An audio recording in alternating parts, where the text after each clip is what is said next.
Bonjour, bonjour, chers abonnés sur une nouvelle chaîne, chers passionnés, amis des oiseaux des Canaries et des chardonnerets, encore une nouvelle vidéo sur Canaries du 28. Aujourd'hui, ça sera un simple suivi hebdomadaire de la semaine sur la partie chardonneret et la partie Canaries. Donc juste avant de commencer le suivi, je recadre le nom de la chaîne Canaries du 28. Vous êtes de plus en plus nombreux à vous abonner et ça fait super plaisir. Donc on vient de franchir la barre des 800 abonnés, donc c'est un chiffre très encourageant. Par contre, il reste toujours 40% selon les statistiques, 40% de personnes qui regardent régulièrement les vidéos mais qui ne sont toujours pas abonnées. J'espère qu'on gagnera leur fidélité sur les prochaines vidéos et les prochains cours d'anatomie. Je tiens aussi à remercier Jonathan pour la communication qu'il fait en permanence par rapport à cette chaîne-là, donc ça nous aide aussi. Et je tiens aussi à le féliciter pour la qualité du suivi qu'il offre en fait aux abonnés aussi, aux non-abonnés. Je suis sûr que aussi il a des non-abonnés qui regardent régulièrement. Et donc du coup, voilà. Donc on va démarrer par les couples de chardonneret. Donc aujourd'hui c'était une journée de nettoyage. Donc hop, cette semaine j'ai pas eu trop le temps parce que je gère tout seul cette semaine, la maison, le travail, les oiseaux, les poissons et tout. Et donc du coup, j'ai trouvé à peine le temps de m'occuper des oiseaux aujourd'hui. Donc le couple de satinés sur l'opale. Donc je vais vous montrer leur jeune du premier tour. Donc elle a pendu une seule fois. Cette femelle-là, elle a pendu une seule fois. Le nid, il était fermé. Je viens juste de l'ouvrir là ce matin. Donc je lui ai fait une pause de, allez, une semaine ou 10 jours. Je n'ai pas noté quand est-ce que j'avais fermé le nid, mais il me semble que c'était la semaine dernière. Donc du coup, elle m'avait pendu 4 œufs. Et ensuite, elle avait fait une pause de 3 jours et elle a rependu 2 œufs. Donc du coup, elle m'a déprogrammé en fait toute la partie Canaries. Donc je ne m'attendais pas à ce qu'elle fasse 2 œufs, pardon. Elle a fait 4 œufs, une pause de 3 jours et elle m'a rependu 2 œufs. Les 6 étaient fécondés, donc 2 les a cassés le week-end dernier. 2, je vais vous les montrer, ils ont bien poussé. Et 2, ils devaient sortir aujourd'hui, il n'y en a qu'un qui est sorti, parce que le deuxième, je pense qu'il va sortir soit aujourd'hui, soit demain. Donc voilà, donc elle était en pause, je viens de lui remettre le nid. Donc juste cette semaine, j'ai dû leur faire une cure de Fertivite. Donc il y a des gens qui ont entendu dire que moi ça faisait un mois que j'ai arrêté le Fertivite. Ils comprenaient pas pourquoi je fonctionne comme ça. Les amis, l'utilisation du Fertivite tous les jours, ça tue les hormones. Donc au lieu de stimuler les oiseaux, leur corps il va apprendre à vivre avec le stimulant. Et donc du coup, vous serez obligé de passer à un autre produit. Donc pour ceux qui donnent du Fertivite tous les jours, depuis la préparation et pendant toute la période de reproduction, à un moment donné, les oiseaux ne sont plus chauffés parce qu'ils ont appris à vivre avec les hormones. Et donc moi, je fais des échelons. Et c'est pas que moi, beaucoup d'éleveurs, ils font des échelons. Donc on fait une semaine pendant la reproduction, pendant la préparation, une semaine sans, une deuxième semaine, et après, une fois qu'il y a les premiers jeunes, ça sert à rien de leur donner du Fertivite, ça va juste rendre les mâles et les femelles agressifs.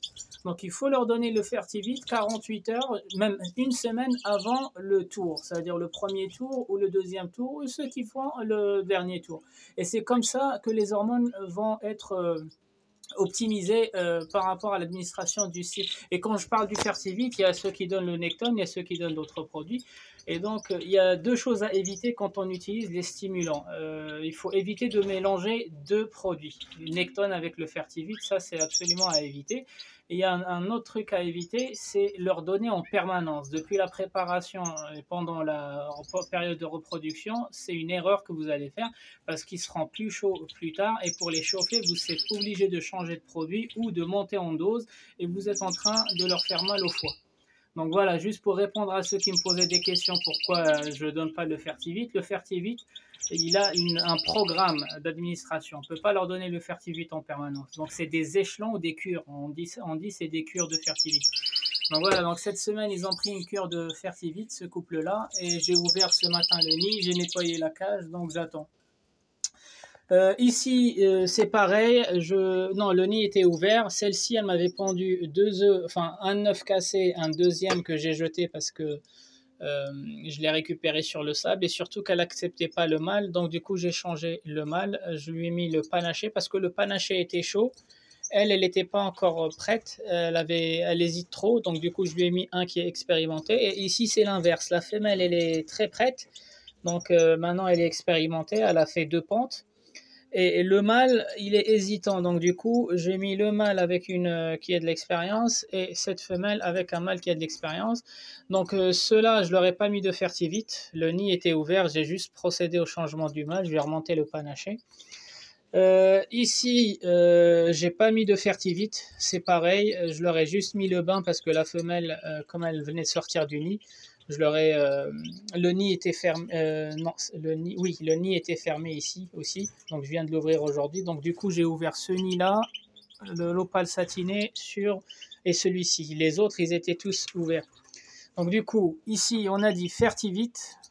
Une cure de 3 jours et puis j'ai ouvert le nid. Et l'effet du fertivite, il faut compter 48 heures, même une semaine après l'administration. Donc ne vous attendez pas le jour où vous donnez le fertivite, c'est le jour où ils vont se chauffer. Pardon. Donc il y a un temps de réaction, un temps que le produit fasse son effet. Il faut compter 48 heures si le métabolisme il est rapide. Sinon, jusqu'à une semaine après l'administration du fertivite, l'échelon, vous allez commencer à voir les premiers signes d'échauffement. Donc ici, pas de fertivite, pas de fertivite. Ici, j'avais donné le fertivite et j'avais bien fait. Donc c'est le classique avec la femelle jaune qui est dans le nid là. Donc la chardonneret jaune avec le classique. Donc elle avait construit le nid depuis un moment et pendant une semaine et demie, elle n'avait pas pendu. Et donc du coup, j'avais bien fait de leur donner le fertivite. Et donc du coup, elle vient de pondre sa deuxième pente. Donc elle m'a pondu 2 œufs ici dans le nid et je ne sais pas par quel problème, à cause de quoi, elle m'a pondu un œuf qui était cassé. D'ailleurs, on le voit, hein, il était là. Un œuf cassé là et à mon avis, elle l'a pondu soit du mangeoire, soit du perchoir. Mais bon, c'était le dernier. Donc elle n'a pondu que 3, 2 directement ici que j'ai mis à la canarette. Et 2 qui sont ici. Et ici, pour l'instant, je lui ai mis des œufs factices parce que je vais vous expliquer pourquoi j'ai fait ça. Ici, je leur ai donné du fertivite. Donc, l'Isabelle tête blanche sur l'Agathe tête blanche. Du fertivite, il n'y a rien. Je vais rechecker, il n'y a rien. J'ai aspiré. Ici, j'ai pas changé les cartons. J'ai aspiré. Donc, du coup, voilà. Donc, j'attends. Le nid, il est ouvert. Je vais attendre. Maintenant que les températures commencent doucement à monter, ça va peut-être les pousser à faire le nid. Le mâle, il est prêt. C'est la femelle. La femelle, l'année dernière, c'est pareil. Elle était très, très en retard. Donc, ensuite, hop, on va passer à ceux qui sont en hauteur. Donc, elle était dans le nid, elle vient de sortir. Donc, la femelle humeau avec la gâte, donc elle se replume encore une deuxième fois. Donc, en faisant le ménage, tous les matins, je vérifie le nid, il n'y a rien. En faisant le ménage, le nettoyage tout à l'heure, j'ai trouvé 3 œufs cassés. Mais bon, c'est compliqué de monter tous les matins, d'enlever la grille, machin. Bon, ce couple-là, je l'ai mis juste en plus.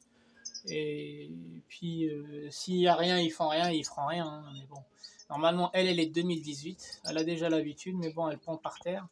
Et tous les matins, en fait, pour monter ici, il me faut l'escabeau. Et l'escabeau, il est rangé derrière, donc je ne peux pas monter tous les matins pour récupérer un œuf dans le sable. Ici, je suis un peu déçu parce que j'ai mis le brun pastel sur la brume, tous les 2 porteurs de tête blanche. Il se passe rien du tout. Le mâle, il avait fait le nid, après il l'a défait, ou c'est la femelle qui l'a défait. Je vais l'attraper tout à l'heure pour voir la femelle. Je ne sais pas pourquoi elle n'est pas prête. Donc voilà pour la partie chardonneret. Donc juste pour résumer, la satinée, elle a pondu sa première fois, donc j'attends la deuxième fois. Ici, elle a fait un tour de chauffe vide, donc j'attends la première pente. Ici, elle a pondu 2 fois avec le panaché, donc maintenant j'ai mis le brun pastel pour sortir quelques brins pastel. Ici, le gorge blanche avec la jaune, c'est sa deuxième fois, mais que 2 œufs, alors que la première fois m'avait fait 5. Ici, 0 fois. Ici, c'est la deuxième fois qu'elle pond, mais elle pond dans la cage. C'est pas le mâle, donc c'est elle qui pond dans la cage. Ici, rien du tout, j'attends. Donc voilà en ce qui concerne les chardonnerets. On va passer à la partie canaries. Donc la blanche récessive avec le brun, eux, ils se sont occupés des deux opales, enfin porteurs d'opales. Hop. Je vais vous les montrer. Donc voilà les porteurs d'opales. Donc ce sont bien des classiques. Donc moi je vous ai dit ça il y a quoi? Il y a 2 mois. Quand j'avais mis la satinée avec l'opale, je vous ai déjà parlé que j'allais revenir sur du classique porteur d'opale. Mâle et femelle. Donc tout ce que j'aurai ici, ça va être du classique. Pas à cause de la satinée, c'est à cause de l'opale. Donc c'est l'opale qui vient du classique. Si l'opale que j'ai, il venait par exemple d'une autre mutation, j'avais plus de chances d'avoir cette mutation. Donc cette opale-là, je l'ai obtenue avec un classique porteur d'opale, et donc je reviens au classique porteur d'opale. Et la satinée, elle participe pas pour rendre plus clair parce qu'elle vient du brun. Donc je rappelle que le satiné, c'est l'Isabelle qui devient satiné, et le lutino, c'est l'agate qui devient satiné. Et donc l'agate, il vient de l'agate, et l'Isabelle, il vient du brun. Donc vous voyez, comprendre en fait les origines des pigments et les origines de mutation, ça vous aide en fait à définir ou voir plus loin dans les gènes ce que ça va vous donner. Donc moi je savais déjà que j'allais revenir sur du classique porteur d'opale. Tant mieux, parce que il me reste une femelle classique. Bah, la sœur de l'opale, elle reste dans la volière. Et je vais voir si j'ai des femelles ici. Je vais garder une femelle et vendre l'autre. Si j'ai pas de femelle. Et encore une fois, là, j'ai utilisé un opale pour faire des opales, un mâle opale pour faire des opales. Je ne pourrai jamais revenir sur une femelle opale. Donc ça aussi, c'est une astuce qu'on va voir dans les règles, dans le tableau. Comme ce tableau-là, des mutations récessives libres, parce que ça c'est les mutations récessives liées au sexe, et je ferai un chapitre sur les mutations récessives libres dans le opale. Donc quand vous partez d'un mâle opale pour faire toute une génération derrière, vous ne pourrez jamais revenir sur des femelles opales. Pour le faire, il faut absolument ramener une femelle opale ou une femelle porteuse d'opale avec un petit risque. C'est pas sûr qu'une femelle porteuse d'opale, elle puisse vous donner une femelle. Je vais vous expliquer tout ça. Donc là-dedans, je sais que je vais avoir des mâles et des femelles qui sont porteurs d'opale. Et si je les croise avec les opales que j'ai, soit la femelle de la volière, soit le mâle qui est dans cette cage-là, je ne pourrai jamais obtenir des femelles opales. Je ne pourrai obtenir que des femelles porteuses d'opale ou des mâles porteurs d'opale ou des mâles opales. En fait, on tourne en boucle. Pour avoir un mâle opale, il faut partir d'un mâle opale. Pour avoir des femelles opales, il faut partir d'un mâle ou une des femelles opales, il faut partir d'une femelle opale. Et donc moi je suis parti d'un mâle opale, donc si je n'introduis pas une femelle opale ou une femelle porteuse d'opale avec un risque, parce qu'une porteuse d'opale, elle peut soit donner des mâles opales, soit des femelles opales. Bon, je vous expliquerai tout ça. Donc voilà, ce sont des classiques porteurs d'opale. Ce que j'espère, c'est juste qu'ils seront tête blanche. Pourquoi? Parce que la femelle, elle est tête blanche. Leur maman, elle est satinée tête blanche. Allez. Allez. Donc la maman, elle est satinée tête blanche et le papa, il est porteur de tête blanche. Il est double rouge derrière. Donc du coup, je souhaite juste qu'ils soient tête blanche, des classiques tête blanche. Comme ça, je vous montre, dès qu'ils sont jeunes, dès qu'ils auront un peu plus de plumes, comment reconnaître les têtes blanches. Parce que jusqu'à maintenant, j'ai pas eu encore des jeunes têtes blanches. On a vu les fasciatos, on a vu les gorges blanches, mais on n'a pas encore vu les têtes blanches. Donc voilà, donc ça, ce sont les deux classiques porteurs d'opale. Hop. Mais il n'y a que ça, ils peuvent donner que des classiques porteurs d'opale, pas d'autres solutions. Ici, il y en a un. Donc ça, c'était les 2 œufs qu'elle m'avait pendus en retard. Donc il y a eu une sortie aujourd'hui et j'attends la deuxième sortie. Voilà, donc il y en a un qui vient de sortir et j'attends le deuxième.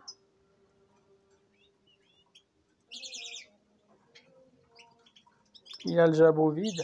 Ah oui, mince, j'ai oublié de lui donner la morbide. Hop, j'ai donné à tout le monde et je les ai oubliés. Bon, pour l'instant, je vais leur donner la morbide de ceux-là. Le temps de finir la vidéo. Hop. Effectivement, c'est de ma faute. Heureusement que je l'ai sorti. Donc voilà, donc ici c'est les petits frères de ceux-là. Donc il y en a deux, une sortie aujourd'hui et la deuxième soit aujourd'hui soit demain. Ici ce sont les panachés. Hop. Donc ils s'occupent de 3 jeunes panachés. Pardon. Hop. Donc voilà, donc est-ce que vous... oui, j'ai deux sujets en fait concernant ces jeunes-là. Le premier sujet, c'est la bulle que vous voyez ici dans le jabot. Quand vous nourrissez, je vais essayer de le prendre dans ma main. Voilà, quand vous nourrissez les jeunes et qu'ils ont une bulle d'air ici, là comme ça dans le jabot, il ne faut surtout pas la piquer avec une aiguille. Ça, c'était une vieille méthode qu'on utilisait à l'époque, où il n'y avait pas les moyens de renseignement, les moyens de machin. En fait, pourquoi déjà c'est dérangeant? La bulle d'air que vous voyez ici, pourquoi elle est dérangeante? Elle est dérangeante parce qu'elle peut créer en fait des bactéries. Elle peut attirer des bactéries dans le jabot. Quand il y a de la nourriture avec de l'air, c'est un milieu idéal pour le développement des bactéries. Et donc du coup, il vaut mieux la vider. Avant, qu'est-ce qu'on faisait? On prenait une aiguille, on la désinfectait, on venait piquer la peau transparente. Mais le problème, c'est qu'aujourd'hui, ça a été prouvé qu'en faisant ça, on ouvre une porte à la bactérie, on ouvre une porte aux microbes. Même si on a désinfecté, le trou, il ne va pas se refermer tout de suite. Donc moi, ce que je vous conseille de faire, c'est tirer la tête du jeune comme ça et venir écraser un peu. Voilà, il n'y en a plus. Attendez, il y en a un tout petit peu. En fait, vous tirez la tête et vous écrasez un tout petit peu, il va roter. Voilà, donc elle est partie. Donc vous voyez? Hop. Donc il n'y a plus de bulles à l'intérieur. Ce que je voulais aussi, le deuxième sujet, attendez, il m'a fait des fientes sur la main. Oui, il y avait aussi l'histoire des fientes. Pourquoi quand on prend les jeunes, ils font leurs fientes sur nous? Il faut savoir que les oiseaux, ils sont susceptibles au changement de température. Donc, si vous voulez pas que les jeunes fassent des fientes sur vous, il faut vérifier que votre main, quand vous allez les prendre, est à la même température qu'eux. Elle soit pas plus chaude, elle soit pas plus froide. C'est idem. Quand vous avez des adultes, vous leur mettez le bain, le premier réflexe qu'ils ont, les adultes, c'est qu'ils vont faire des fientes avant de rentrer dans le bain. Et quand vous avez des adultes avec le pchit comme ça, regardez, je vais essayer de les arroser. Qu'est-ce qu'ils vont faire? Leur premier réflexe, normalement, ils ont déjà pris leur douche. Leur premier réflexe, c'est de faire des fientes. Et les fientes, elles seront liquides. C'est tout à fait normal parce que c'est psychologique chez les oiseaux. Dès qu'il y a le moindre changement de température, ils ressentent un peu, voilà, il vient de faire la fiente, là, vous avez vu, là, hein, elle est un peu liquide. Voilà. Et donc ça, c'est tout à fait normal. Même les adultes, ils font les fientes quand ils sentent un changement de température. Les jeunes, c'est pareil, donc ne vous étonnez pas. Voilà, il vient de la faire encore. Voilà, le mâle, il en a fait 2. Une là-bas et une ici, là. Non, toute récente, la petite, là. Voilà, la petite verte, là, parce qu'ils ont mangé de la morbide. Donc voilà, sujet numéro 3, quand on avait fait la vidéo sur les panachures, je vous ai dit que les chardonnerets, comme les canaris, dès qu'ils sont jeunes, on voit les taches de panachure. Vous voyez la tache de panachure ici, vous voyez les taches de panachure sur les ailes, vous voyez les taches de panachure sur le cou, et vous voyez les taches de panachure sur les omoplates. Donc c'est pareil, si je prends l'autre là, voilà, donc vous allez voir, vous voyez les ailes comment elles sont à moitié noires, à moitié blanches. Donc ça, ce sont bien des taches de panachure. Voilà, il y a juste des gens qui n'ont pas bien compris en fait ce que je voulais dire par oni. Ils m'ont dit non, les chardonnerets, ils m'ont écrit pour me dire que les chardonnerets, on ne peut pas le voir sans les plumes. Si, parce que la peau, en fait, la plume avant de sortir, elle est transparente via la peau. On la voit à travers la peau. Avant même qu'elle sorte, on voit quelle couleur. Est-ce qu'elle est mélanisée ou est-ce qu'elle est lipochrome?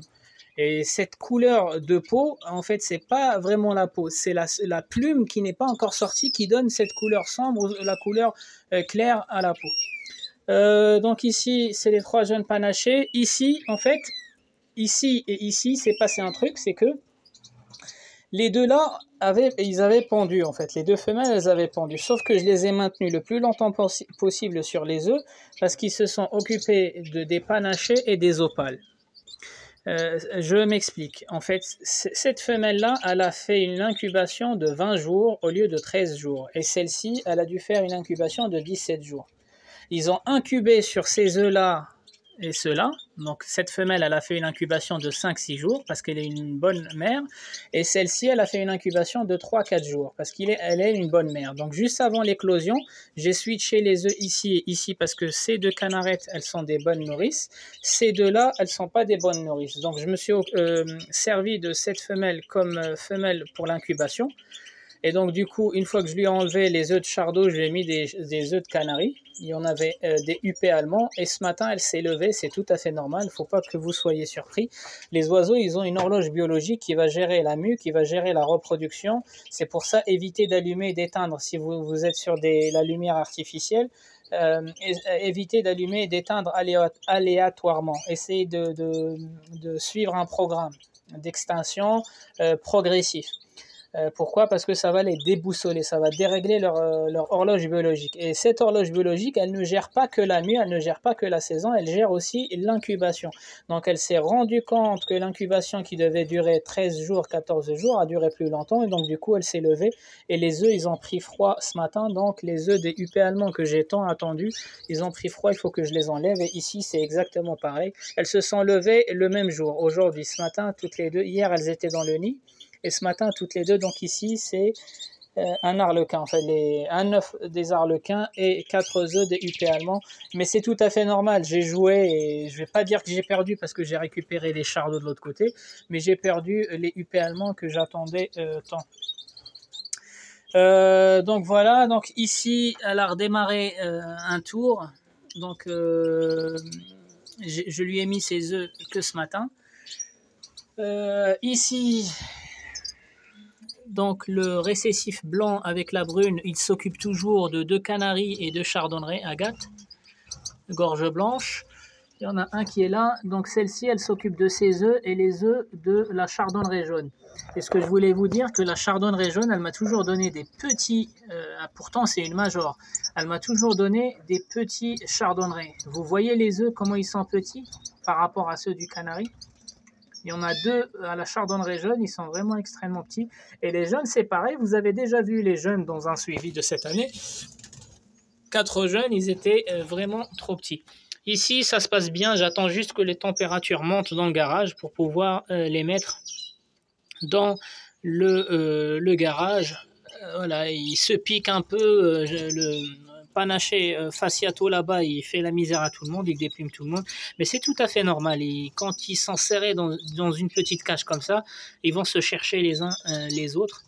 Et donc du coup, j'attends juste que les températures dans le garage montent un petit peu pour pouvoir les sortir, qu'ils se musclent un peu dans la cage de 2,50 m. Donc voilà les amis, on arrive à la fin de cet élevage. Donc à retenir, les opales ils vont bien, les panachés ils vont bien.